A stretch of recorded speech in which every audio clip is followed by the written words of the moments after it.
Les amis, quel kiff de retrouver le Real Madrid tous les 3 jours, surtout avec cette nouvelle génération, avec ce nouvel entraîneur qui est Xabi Alonso. Je vous ai effectivement laissé dimanche matin avec le débrief du match entre le Real Madrid et l'Espagnol Barcelone. Le premier contre le troisième, un match qui s'est soldé par un score de 2-0 côté madrilène, qui a rassuré le Real Madrid, qui est toujours leader de cette Liga, mais demain aura lieu un match qui s'annonce pour moi être une répétition générale avant le derby, le choc face à l'Atlético Madrid samedi à 16h15. Cependant, évidemment, il y a un match, il va falloir affronter Levante du côté de Valence, donc un match à l'extérieur, un match où le Real Madrid, selon moi, doit sortir son meilleur 11. Pourquoi? Parce que le Real Madrid doit se préparer à jouer face à l'Atlético Madrid. J'ai décidé de ne pas faire de rotation, justement, je pense qu'il faut créer encore plus d'automatisme, notamment avec le retour d'un certain Jude Bellingham. Salut tout le monde, moi c'est Ous, j'espère que vous allez bien. Si vous aimez les vidéos sur le Real Madrid, si vous aimez les avant-matchs où je vais analyser chacun des joueurs en donnant mon 11 idéal pour affronter l'adversaire du Real Madrid, si vous aimez les débriefs où je vais vraiment prendre les séquences de jeu pour les analyser en profondeur, si vous aimez les analyses tactiques des joueurs, notamment du Real Madrid, vous êtes arrivé sur la bonne chaîne et je vais vous inviter tout bonnement à vous abonner parce que l'objectif c'est d'atteindre les 15 000 abonnés. On s'en rapproche tout doucement, on est à 14 800 abonnés, donc je compte sur vous pour booster cette vidéo. La liker aussi, c'est très important. L'objectif, les 1000 pouces bleus, et je compte sur vous, je sais qu'on peut y arriver. N'hésitez pas à me dire en commentaire quel est votre 11 idéal, parce que oui, la passion ça se partage, et ça se partage comment? Dans les commentaires, on va pouvoir partager nos arguments, pouvoir discuter, je réponds à tout le monde et je like tout le monde. Bref, je vous laisse directement avec mon analyse du 11 idéal et de ce avant-match entre le Real Madrid et Levante à l'extérieur. Vous le voyez, à l'affiche de cette rencontre, de ce 11 idéal, de cette vidéo, c'est Mastantuono. En effet, il a fait un match très prometteur face à l'Espagnol de Barcelone, où il a été très intéressant, il commence à mettre d'accord beaucoup de supporters du Real Madrid, il est déjà adoré du côté du Bernabéu. C'est un joueur qu'il va falloir compter sur lui, il a seulement 18 ans, et pourtant son profil est très intéressant. Xabi Alonso lui-même l'a dit, c'est un profil qui est très important pour son jeu, et je pense qu'il va pouvoir encore avoir du temps de jeu, malgré un retour de Jude Bellingham, mais on va voir ça tout de suite dans mon 11 idéal. Mais avant ça, parlons un peu de Levante. Levante 16e du championnat. Bon, mauvais début de saison, c'est une équipe assez faible de Liga. Déjà 3 défaites, une victoire quand même et une défaite, et un match nul, excusez-moi. Donc voilà, c'est un Levante qui arrive, qui est à domicile, qui va affronter ce Real Madrid qui est conquérant, un Real Madrid qui est, comme on peut le voir ici, premier, 5 victoires, seulement 2 buts encaissés. 2 buts encaissés, attention, comment? Pas dans le jeu, mais surtout sur des coups de pied arrêtés, un penalty et un corner, il me semble. Donc c'est dire à quel point ce Real Madrid est solide défensivement, la meilleure défense de Liga devant le FC Barcelone, l'une des meilleures attaques derrière le FC Barcelone aussi. Donc voilà, le Real Madrid face à Levante, ça doit être un match qui doit être une répétition générale, qui doit remporter ce match très rapidement, essayer de faire le break au bout de la première mi-temps et commencer à faire tourner les leaders, les statuts, les titulaires qui vont jouer samedi pour les faire reposer. Donc maintenant, passons à mon 11 idéal pour cette rencontre face à Levante. Et comme vous pouvez le voir, au goal, nous avons Thibaut Courtois, évidemment, le géant belge qui n'a pas beaucoup été sollicité en ce début de saison avec cette défense de fer où il a encaissé seulement 2 buts en 5 matchs, 2 buts, enfin 3 buts avec le match de la Ligue des Champions. Des buts qui sont venus notamment sur des coups de pied arrêtés en Liga, même si en Ligue des Champions c'était dans le jeu. Donc c'est dire à quel point la défense est solide. Thibaut Courtois fait ses arrêts, mais Thibaut Courtois n'est pas énormément sollicité. Comme vous pouvez le voir, je passe sur un 4-3-3 avec un milieu offensif qu'on va voir juste après qui est Jude Bellingham.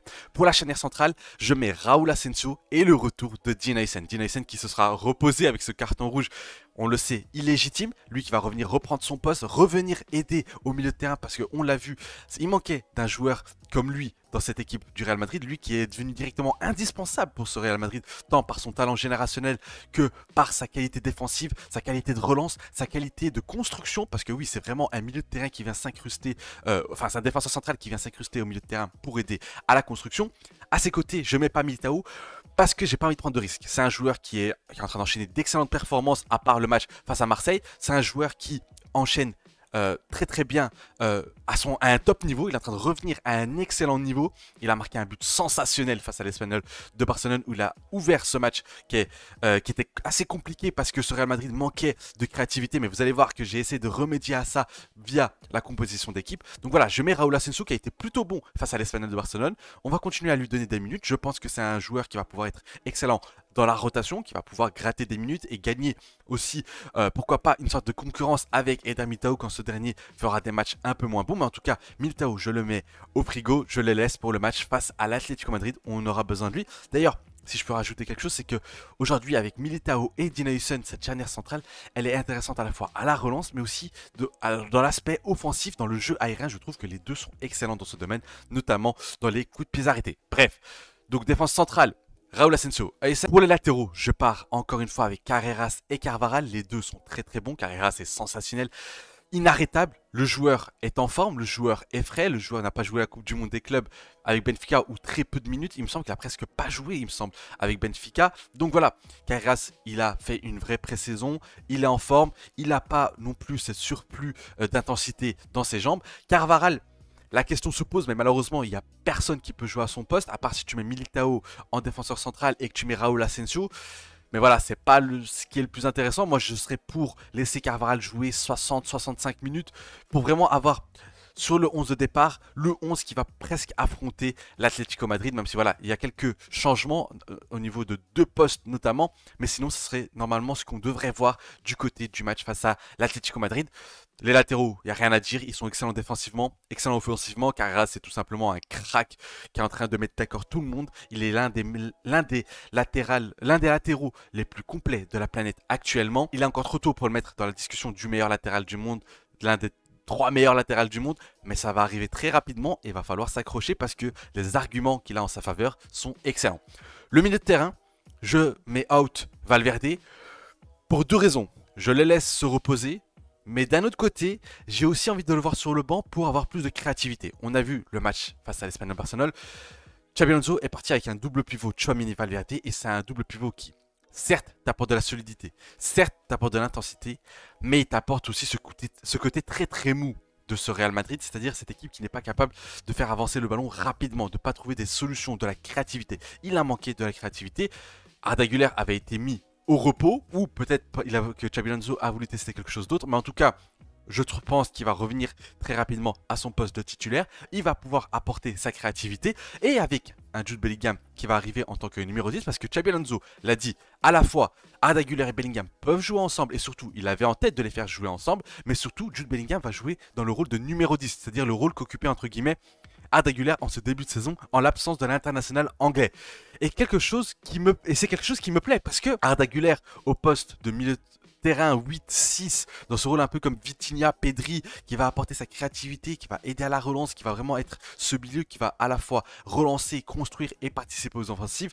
C'est un rôle qui lui plaît bien et c'est un rôle qui lui a été attribué notamment à la Coupe du Monde des clubs où Bellingham avait un rôle plus offensif, un rôle vraiment plus haut sur le terrain et tu avais Arda Güler qui lui occupait vraiment les 40 premiers mètres. Mais attention, il pouvait aussi se projeter et c'est ça qui était très intéressant. Je trouve qu'Arda Güler est excellent quand il a vraiment tout le jeu devant lui. Je trouve que Arda Güler, quand il est dans cette position-là, excusez-moi, et qu'il a vraiment, je cherche juste pour écrire, voilà, qu'il a vraiment tout ça devant lui, ça lui permet de trouver des solutions de passe, ça lui permet de trouver directement par exemple un Vinicius, ça lui permet de combiner, ça lui permet de trouver directement Kylian Mbappé, parce qu'on le sait, les deux ont une certaine connexion. Donc voilà, c'est un rôle où il me plaît bien dans ce rôle reculé, même si on connaît Arda Güler et sa qualité dans les 40 derniers mètres, et parce que on le sait, le jeu de Xabi Alonso veut quoi? Veut qu'il y a beaucoup de densité en attaque, c'est-à-dire que Arda Güler va souvent monter en attaque, Bellingham aussi, Tchouaméni sera le seul qui sera vraiment un peu en retrait, qui va laisser les offensifs, et du coup après, ici tu arrives avec vraiment un quatuor derrière Kylian Mbappé, très très intéressant, mais on va parler tout de suite parce qu'on va passer du côté des attaquants avec Mastantuono sur le côté droit. Oui, lui aussi, je le laisse enchaîner, il est jeune. Il est arrivé qu'en août du côté du Real Madrid. Il a encore beaucoup d'énergie. Beaucoup me diront attention à ne pas lui brûler les ailes, à le faire enchaîner. Mais du coup, au côté droit, on n'a personne d'autre parce que Brahim Diaz, c'est très très compliqué les matchs qu'il donne pour l'instant. Que ce soit titulaire ou remplaçant, les matchs de Brahim Diaz sont vraiment insuffisants. À gauche, eh bien, je vais laisser Vinicius Junior. Mais là, encore une fois, connaissant Xabi Alonso, je pense qu'il va peut-être mettre un Rodrigo à son poste, mais ce serait rassurant parce que s'il met Rodrigo dans ce match-là, ça veut dire qu'il laisserait Vinicius pour le match face à l'Atlético Madrid, parce que si Vinicius est sur le banc pour le premier match de Ligue des Champions face à l'Olympique de Marseille, et s'il est sur le banc lors du match face à l'Atlético Madrid, je pense que le message sera très clair et que vraiment Vinicius n'aura plus ce statut de titulaire, même si on le sait, désormais il a une concurrence entre les deux Brésiliens. Vinicius a fait une bonne deuxième mi-temps, une première mi-temps où il a été vraiment trop brouillon. On ne retrouve pas encore ce Vinicius Junior qu'on a connu, même si on l'a vu par bribes lors des matchs face à Osasuna, encore une fois, ou face à Oviedo où il a été intéressant, il a marqué. On ne retrouve toujours pas ce Vinicius Junior, mais moi je le laisserai enchaîner parce que moi je pense qu'un joueur retrouve sa confiance en enchaînant les matchs. On le sait de toute façon, il sort au bout de 75 minutes de jeu, donc pour moi je le ferai enchaîner. Et évidemment Kylian Mbappé au poste de numéro 9 parce que il est très en forme, il est fit et il est dans une forme étincelante, olympique, c'est le meilleur joueur du monde tout simplement actuellement. En termes d'animation, pour revenir un peu là-dessus, on peut avoir quoi? On peut avoir un Carras qui monte aussi très haut, qui va venir ici s'incruster, un Carvajal aussi très haut, un Carvajal qui va plutôt lui, pour le coup, Carvajal va plutôt prendre la largeur et laisser Mastantuono dans les demi-espaces. Ouais, ici j'ai mis Militao, mais du coup on va pouvoir mettre un Huysen parce que je pense que Huysen va être titulaire forcément et que Raúl Asensio va prendre la place d'un Eder Militao qui lui sera reposé. Donc on aura un peu un truc comme ça et quoi, on aura beaucoup de qualité technique, on aura beaucoup de schémas tactiques très intéressants. On aura ce trio là avec Vinicius, Carreras, Arda Güler, Vinicius, Mbappé et Arda Güler. On a ici aussi Bellingham qui va pouvoir avoir ce rôle à la fois de numéro 9 quand Mbappé va venir décrocher. Bellingham pourra avoir ce rôle de numéro 9 où il va vraiment occuper cette surface de réparation. Il va plonger dans cette surface de réparation. On a un Mastantuono qui va pouvoir être dans ce demi-espace et faire mal via des dribbles, mais aussi en combinant, parce qu'on le voit, c'est un joueur de combinaison, c'est un joueur qui se connecte avec ses coéquipiers. Carvajal qui va occuper aussi cette largeur.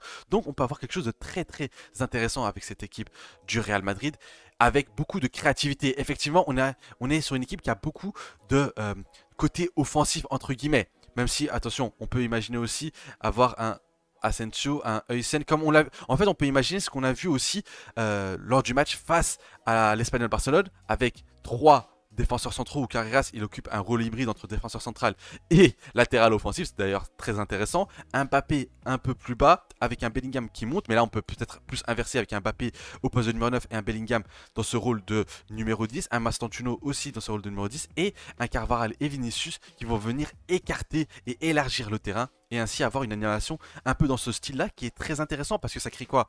Un carré ici qui est très technique, même s'il y a Tchouaméni, c'est-à-dire que tu as Bellingham, Arda Güler, Mastantuono qui sont des joueurs créatifs, qui sont des joueurs qui peuvent apporter avec le ballon, par la passe, par le dribble, 3 joueurs très intéressants et un Tchouaméni qui lui aujourd'hui est l'un des meilleurs 6 de la planète, il récupère énormément de ballons, il casse les équipes adverses et surtout il va aussi être bon dans la projection du ballon, dans le fait de faire avancer le ballon, ce qui est très intéressant avec l'international français qui brille tout simplement actuellement, avec un Vinicius qui va pouvoir occuper aussi cet espace gauche qui favorise cet espace gauche qui est très intéressant, même si pour l'instant on ne trouve pas ce Vinicius qui va provoquer, qui va créer la différence. On le trouve assez brouillon, même si en contre-attaque je le trouve très intéressant. On pourra aussi avoir quoi? On pourra avoir parfois aussi un Carreras qui monte à la place de Vinicius et un Vinicius plus intérieur. Ça aussi c'est quelque chose que j'aimerais voir plus souvent parce que Vinicius quand il est aussi proche du but c'est très intéressant. Du coup ça créerait vraiment une densité du côté offensif. Donc voilà, de toute façon on le sait, l'animation de Xabi Alonso varie beaucoup dans le match, il y a beaucoup de mouvements, ce qui est très intéressant, ce qui est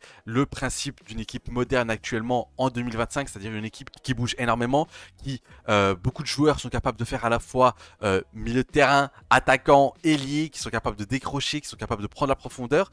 Ici, Bellingham aura un rôle très important de prendre la profondeur, de pouvoir attaquer ce fameux espace, cette surface de réparation. Il aura aussi à cœur de venir défendre, aider notamment parce que aujourd'hui le match face à Levante, j'ai décidé de mettre que Tchouaméni en pur joueur milieu de terrain qui récupère des ballons. Bellingham peut faire ça aussi, peut récupérer aussi beaucoup de ballons. Et Arda Güler s'est beaucoup amélioré à ce niveau-là. Donc voilà, en voyant cette formation, qu'est-ce qu'on peut retenir? C'est que Huysen est de retour forcément. C'est que Carreras va pouvoir occuper ce rôle hybride entre 3e défenseur central et ailier, latéral plutôt offensif. On a un Vinicius qui va pouvoir à la fois occuper la largeur mais aussi rentrer à l'intérieur. On a un Mastantuono qui enchaîne et qui va pouvoir à la fois gagner de la confiance, gagner en automatisme avec ses coéquipiers parce que c'est très important. Parce qu'en fait cette équipe aussi manque d'automatisme dans les combinaisons dans les 30 derniers mètres. C'est ça qui est assez frustrant, il y a encore pas mal de déchets techniques dans les 30 derniers mètres et c'est ça qu'il faut essayer de réparer. Un Arda Güler qui revient dans le 11 et surtout qui est plus bas sur le terrain et du coup qui va pouvoir combiner plus facilement, qui va pouvoir relancer et qui va pouvoir avoir la baguette de cette équipe et être le métronome de cette équipe. Le retour évidemment de Jude Bellingham et je pensais qu'il allait être de retour face à l'Espagnol de Barcelone mais il n'a pas été de retour, il a joué 5 minutes où il a montré toutes ses qualités, la qualité défensive, la qualité de récupération de balles, la qualité d'intensité, la qualité de passe où il a fait avancer le jeu, la qualité de dribble où il a encore une fois gagné des mètres, éliminé des joueurs. Bref, Bellingham nous a montré qu'il était très en forme, un Bellingham qui est plus fit, qui est plus moins massif que la saison dernière, où il y a des photos où on voit des avant-après, où la saison dernière il était devenu vraiment un vrai buffle, alors qu'aujourd'hui on a le retour d'un Bellingham très fin, donc très agile et qui va pouvoir manier le ballon à merveille. Donc voilà, c'est le 11 idéal que j'attends face à Levante, un 11 idéal qui sera similaire face à l'Atlético Madrid, mais ça, on en parle jeudi dans la vidéo où je donne mon 11 idéal pour affronter ce match, ce derby, ce choc de ce début de saison du Real Madrid, même s'il y a eu Marseille, Real Sociedad ou encore l'Espagnol Barcelone, parce que ils étaient troisième de Liga. Là, c'est le vrai choc, une vraie équipe solide où il va falloir les bouger, il va falloir marquer des buts. Donc voilà, j'ai très hâte de ce match. Mais en attendant, il y a encore ce match face à Levante. J'espère que la vidéo vous aura plu. J'espère que mon 11 vous aura plu. J'attends vos modifications, vos changements en commentaire. Je sais que on a beaucoup de désaccords, mais c'est normal parce que Xabi Alonso, pour l'instant, en 5 matchs de championnat et surtout en 6 matchs, toutes compétitions confondues, il a fait 6 compositions d'équipes différentes. Donc c'est très difficile de cerner le 11 qu'il va faire. Mais là, je vous donne mon 11 à moi, mon 11 idéal, celui que j'aimerais voir. J'espère que ce sera celui-là, mais on verra bien demain à 20 h, parce que la composition sort toujours une heure avant. Si la vidéo vous a plu, si l'analyse vous a plu, n'hésitez pas à liker, c'est votre pourboire gratuit, ça aide énormément le créateur. N'hésitez pas à vous abonner si ce n'est pas déjà fait, mettre la cloche de notification pour ne pas rater les prochaines vidéos, je compte sur vous. La prochaine vidéo sera normalement mercredi matin, 11 h midi dans ces eaux-là, où je vais débriefer tout simplement le match entre Levante et le Real Madrid. En attendant, je vous dis à très vite, c'était Ous et un avis noyé dans la mer.